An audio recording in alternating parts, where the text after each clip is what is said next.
সারা express, সারার সাথে যদি বাংলাদেশ দিয়ে দিত তাহলে হয়ে যেত সারা বাংলাদেশ। এই রাস্তায় প্রচুর জ্যাম, প্রচুর।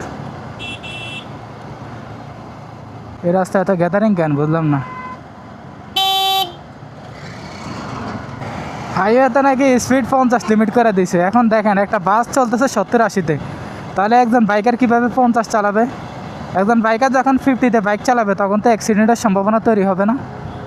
তো যারা এটা করছেন আপনারা ভুল করছেন, রং করছেন। আপনারা স্পিড লিমিট করছেন ঠিক আছে, স্পিড লিমিট 80 ঠিক আছে। হাইওয়েতে যারা চালায়, যারা গ্রুপ রাইডে বাইক চালায় তারা 80 মেনটেন করে। আপনি 80 করছেন, আমরা 80 মেনটেন করবো, কিন্তু বাস এবং বাইক দুইটাই সমান করে দিতে হবে। আপনি 150 CC, 155 CC, 200 CC, 250 CC bike আমদানি করার অনুমতি দিচ্ছেন, আবার লিমিট করে দিচ্ছেন 50-এর উপর চালাতে পারবে না, সেটা তো হবে না। বাইকারদের এটা নিয়ে আরও জোরালোভাবে কথা বলা উচিত। ওরে আল্লাহ, বিশাল জ্যাম, সামনে কী অবস্থা আল্লাহ জানে। এখন মোটামুটি একটা ছাড়ছে মনে হয়, এখানে বিশাল জ্যাম ছিল, সামনে কী অবস্থা জানি না।